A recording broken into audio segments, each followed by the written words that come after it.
Miss Ganda! Hoy, Miss Ganda! Di ba ako naririnig? Tara, sakay ka na sa kotse ko. Sabay na tayo pumasok sa school.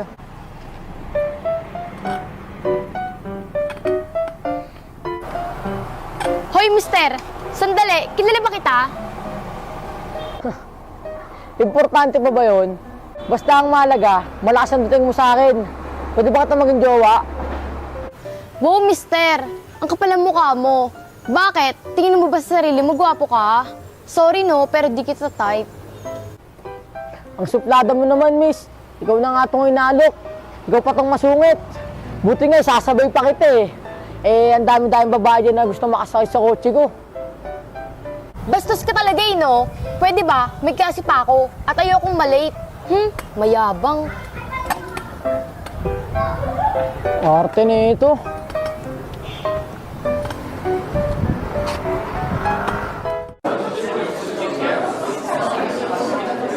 Alam niyo mga sis, magbabakasyon kami ng family ko this summer sa may Boracay. At saan ba? Ikaw? Kami kasi sa Palawan lang. Ayun, cheap naman na. Uy, maganda rin doon ah. Oo mo. Kayo sis. Ako? Working student na kasi ako, di ba? At saka may pinag-iipunan ako. Tuition fee. Ganun. Ikaw pangit. Ay, naku, di bali na.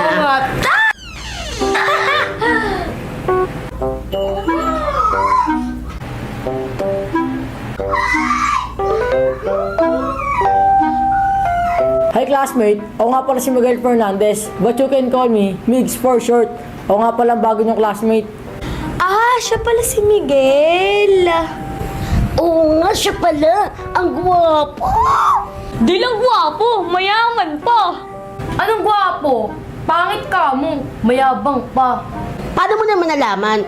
Hindi mo naman siya kilala. Ang cute kaya niya. Ay nako, basta di ko siya gusto. Porkit nakakotse lang, kala mo kung sino na. Gwapo. Nakakakilig. Yeah.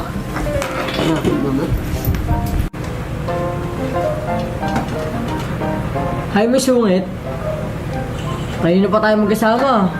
Hindi mo pa binibigay pangalan mo. Ha? Magkasama kayo kanina? Hindi no, nagsisinungaling siya. Pwede ba? Umupo ka nga sa ibang upuan. Dami-dami upuan, dito ka pa upo sa tabi ko. Bakit miss? Sa ibang upuan to? Nabili mo ba to? Teka, wala mo nang nakita pangalan ah. Kung ayaw mo lumipat, pues, ako nilang maaalis. Pwede ba palit tayo?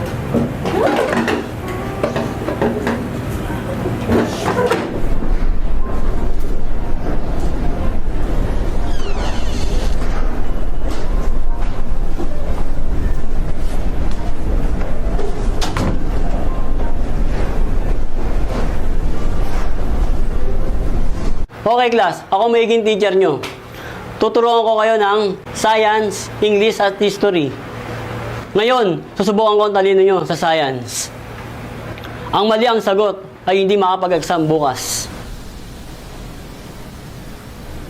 Sammy, sino ang nakadiscover ng microscope? Ay, alam ko yan, sir. Walang iba kundi si Galileo. Correct. Palakpak. Okay.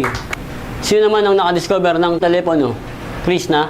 Ay, sir, alam ko po yan. Si Alexander Graham Bell po.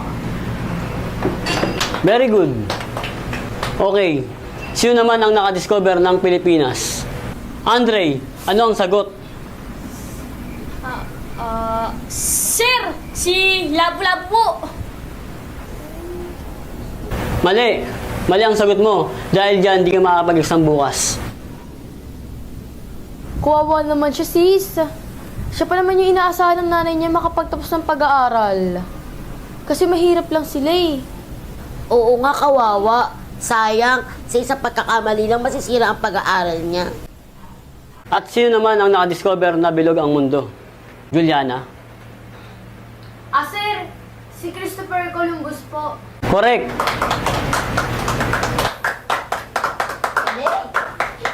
Mr. Miguel. tignan ko talino mo ngayon, Mr. Yabang. Sigurado ako magkakamali ka at hindi ka makakapag-exam bukas. Sino naman ang unang taong natapak sa buwan? Kilala ko yan, sir eh. Wait lang ah. Si... Fernando Jose, sir. Tama! Tama! Ha? Magaling, magaling. Mr. Miguel, ang husay mo talaga. Mali yung sagot niya, sir!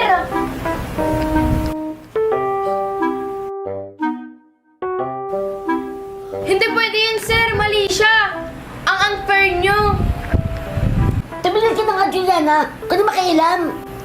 Okay, class. Lahat kayo magagaling. Maganda bukas para sa exam. Teka, paano nangyari yan? Eh, mali ang sagot ng mayabang na yan. Paano siya makakasali sa exam bukas? Sabi ko sa'yo, Juliana, tumigil ka na eh. Hindi mo ba siya kilala? Siya si Miguel Fernandez. Di ko siya kilala at wala akong interes na makilala siya. Ano ka ba naman, Juliana?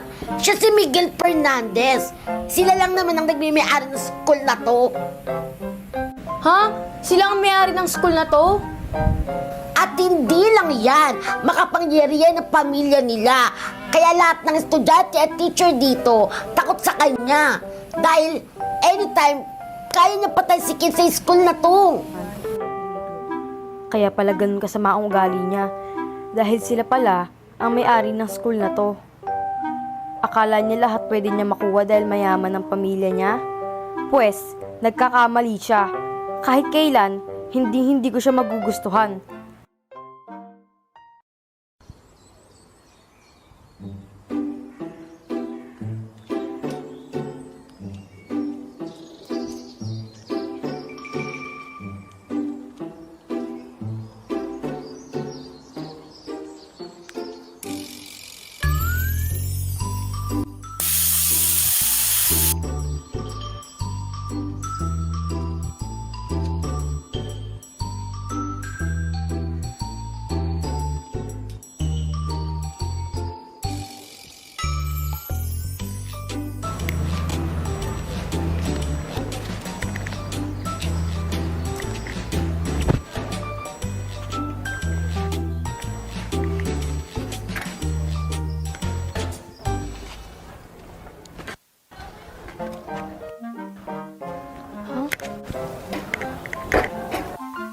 Ano nangyari dito?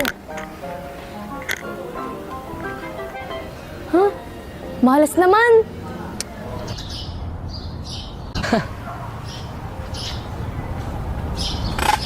Alis naman. Siguro naman, sasabay ka na sa akin. Ano ginagawa mo dito? Sinusundo ka. Pag sumabay ka sa akin, dadalhin ko sa vulcanizing yung bike mo. Huwag mo sabihin may kinalaman ka kaya na-flat yung bike ko. Oo, papaayos ko naman yan eh.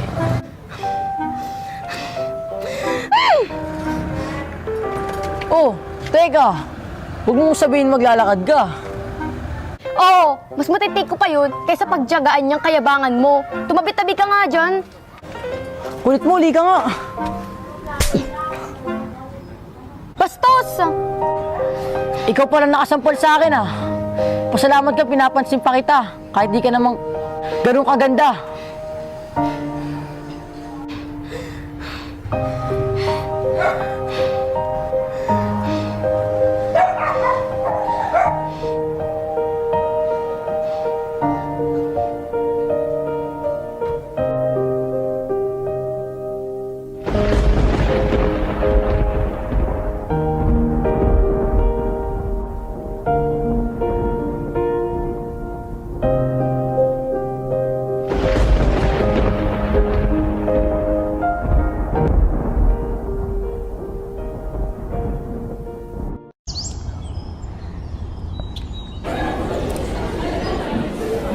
Hoy sis, nakapag-review ka ba? Hindi nga ako nakapag-review eh. Ang hindi kasi sa amin kagabi. Ikaw nakapag-review ka? Oo, nakapag-review ako. Buti ka pa.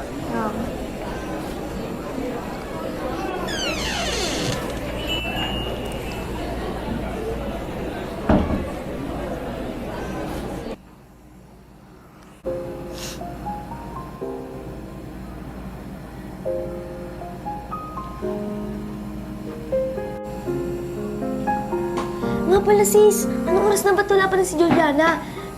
Exam pa naman natin ngayon. Hindi siya pwede malate. Paano yan? Nako sis, hindi makakapasok si Juliana ngayon. May sakit siya. Bakit? Anong nangyari? Ayun, sinupong na naman ang sakit niya. Paano naplatan? Napagod kakalakad. Naglakad lang, nagkasakit na? Eh sis, paano nga di magkakasakit? Inabuti siya ng ulang kakalakad. At saka hindi mo ba alam, may sakit sa puso si Juliana. Bawas siya mapagod. At dahil nga may nalalong ng bisikleta niya, ayun, sinumpong. 2 araw nga doon sa ospital eh. At saka yung pamilya niya, nagkabaon-baon na sa utang. Kawawa naman. Kawawa talaga siya sis.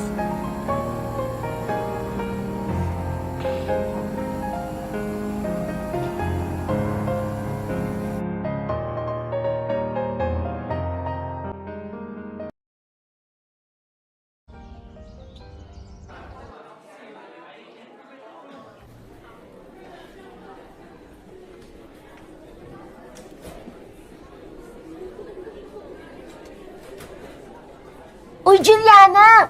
Mabuti na pumasok ka na. Alam mo ba, may maganda balita ako sa'yo. Ano sis? Kasi, umamin sa amin si Miguel na siya pala ang dahilan kung bakit naplat ang gulong ng bike mo. Eh ano naman magandang balita dun?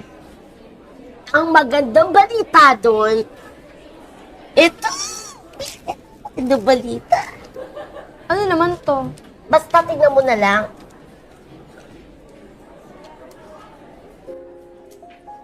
Pera? Oo, galing kay Miguel at Juliana. Binalit niya lahat ng perang nagastos nyo sa ospital. Sobra-sobra pa. O di ba? Di ba pala ganun kasamang tao yun si Miguel?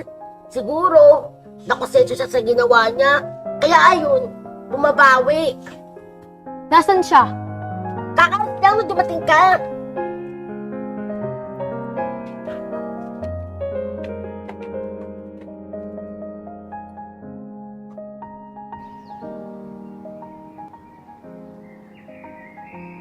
Miguel! Miguel!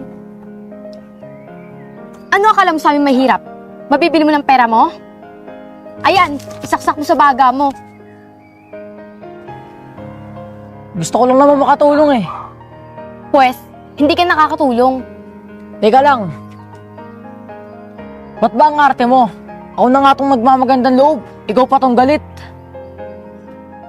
Bitiwan mo nga ako. Nasusuka ako sa pagkatao mo. Ano problema mo? Di mo ba nakikita? Gusto ko kita. Juliana, di ko alam na may sakit ka. Di ko sinasadya yung ginawa ko sa'yo. Kaya nga ito, di ba? Gumagawa ko ng paraan para makabawi sa'yo. Gusto mo ba talaga makabawi? Lumayo ka sa akin. At kahit kailan, wag mo na akong lalapitan. Dahil kahit kailan, hindi kita magugustuhan.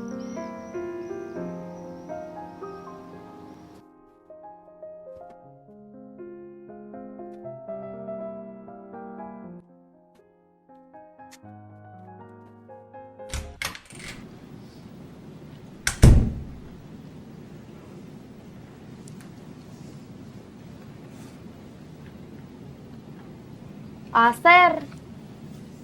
Oh, Juliana, ano kailangan mo? Kasi sir, nagka-problema ka sa bahay namin eh. Napanggastos ni nanay sa ospital, yung pang tuition fee ko. Sir, makikiusap po sana ako. Baka pwede po ako mag-take ng exam ngayon. Hindi po kasi ako pwede bumagsak, sir. Ako lang po kasi yung inaasahan ng nanay ko. Juliana, hindi mo na kailangan makiusap. Dahil makapag-exam ka ngayon. Ha? Totoo po, sir? Papayagan niyo na po ako mag-exam ngayon? Oo, dahil kinausap na ni Mr. Fernandez ang principal para pag-examin ka. Binayaran na rin niya ang tuition fee mo itong buong taon, kaya wala ka ng problema. Kaya magpasalamat ka kay Mr. Fernandez. Kung di dahil sa kanya, hindi ka makagraduate. Ito na yung test paper mo. Congrats, Juliana!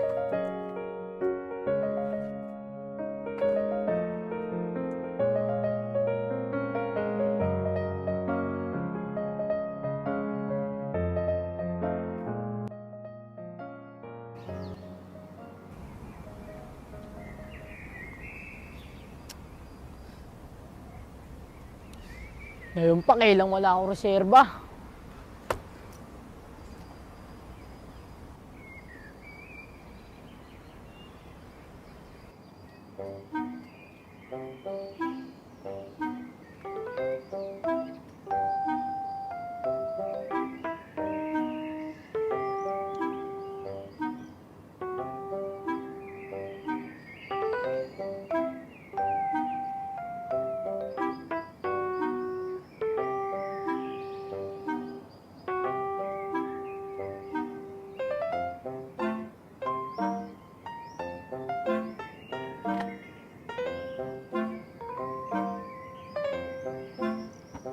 Ano?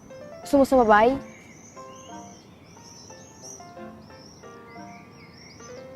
Ano? Tatayo ka na lang ba dyan? Tara!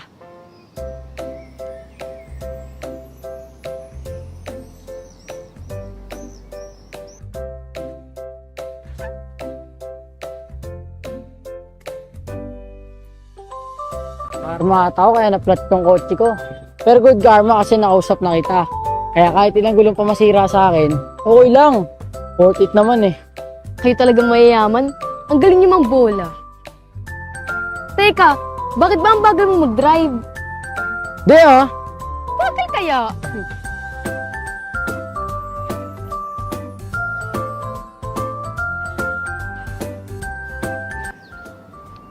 Kailan ka pa may sakit? 3 years ago, rheumatic fever.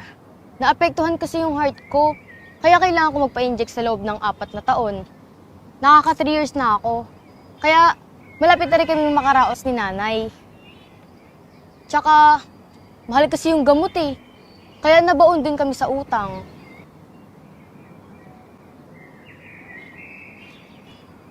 Ganda dito, no? Oo.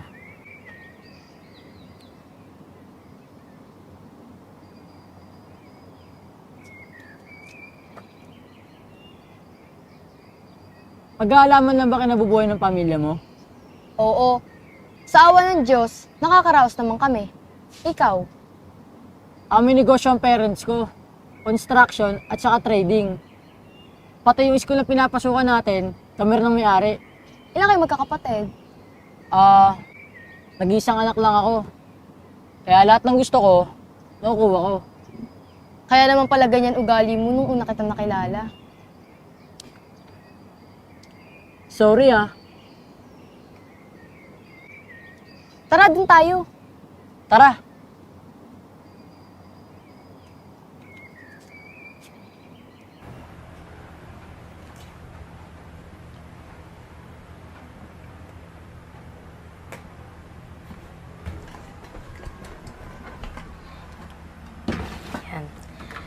Pasensya ka na, ah.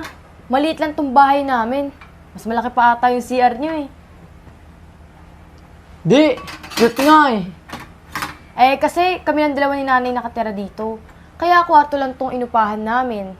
At saka, para makatipid na rin. Mas maganda nga yun eh. Siguro lagi kayong magkasama ng nanay mo.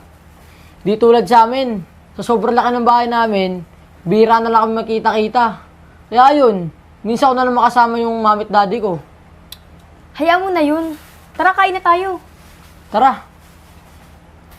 Ito ang uulamin natin ngayon.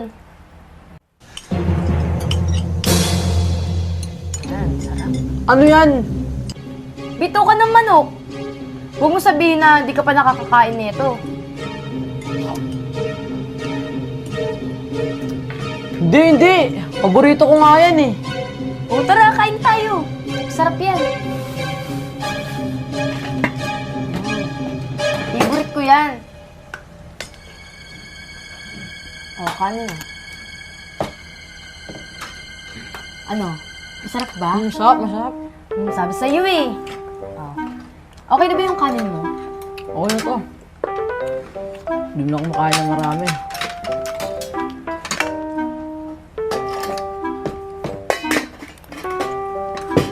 Sarap, no? Sausaw mo sa suka. Mas masarap yan pag sinusa sa suka. Tikman ko nga, masarap.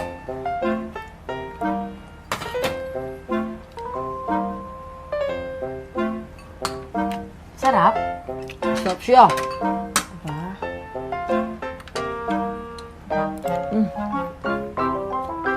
Juliana, salamat pa sa pagkain ha.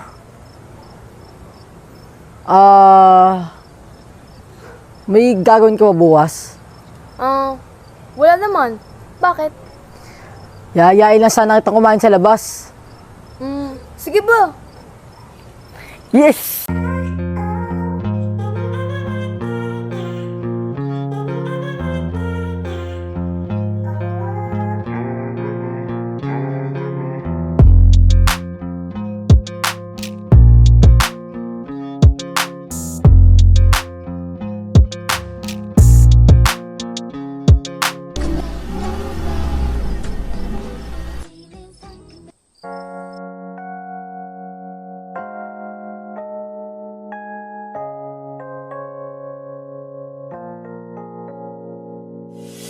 유난히도 캄캄한 밤에 나 홀로 너를 생각하네.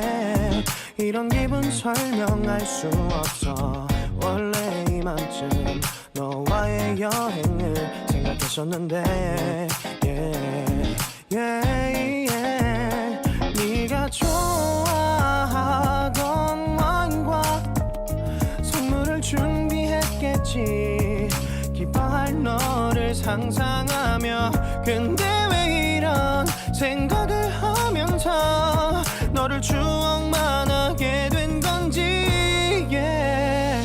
어쩌다 너와 나 왜 이렇게 끝난 건지 너를 기억하면 난 가슴이 아파와. 어쩌다 너와 나 이렇게 잊혀진다면 다시 사랑할 수 없을 것 같아. 그날의 나는 내게 너무 낯설었겠지. 내 맘과 다르게 너에게 상처를 줬으니 사랑한다는 말로도 부족했던 너에게 내가 너무 잘못한 것 같아. 너와 나의 다른 생각이 결국엔 우리를 서로 갈라서게 만들었어. 근데 왜 이런 얘기를 하게 된 건지 난 모르겠어. 어쩌다 너와 나 왜 이렇게 끝난 건지 너를 기억하면 난 가슴이 아파와. 어쩌다 너와 나 이렇게 잊혀진다면 다시 사랑할 수 없을 것 같아. 말은 해줘야 하는데 내 마음 변하지 않았다고. 모든 게 오해야 내 얘길 들어주길 바래.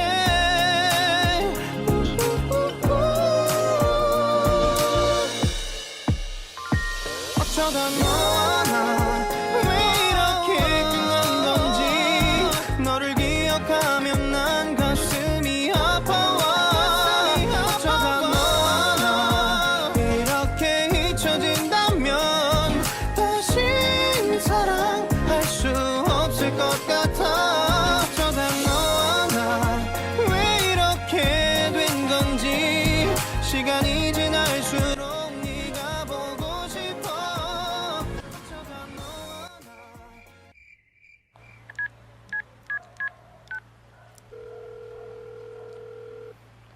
Hello ma, bukas na bukas ma. May papakilala ko sa yung girl. That's good, that's good. Anak, pero siguraduhin mo lang na she's worth it, ha? I mean, you know, she's educated. Yung, she must come from a good family, ha? Yung pareho natin. Pareho ng estado natin sa buhay. I mean, kasi parang hindi ko naman yata matitig na kung sino-sino lang ang babaeng ito. Kung ganun din lang, di wag mo na lang sanang ipakilala sa akin. Kasi alam mo naman ang mami mo, hindi marunong makipagplastikan. Sino ba itong babaeng papakilala mo? Wala ma. Sige, papahinga na ako.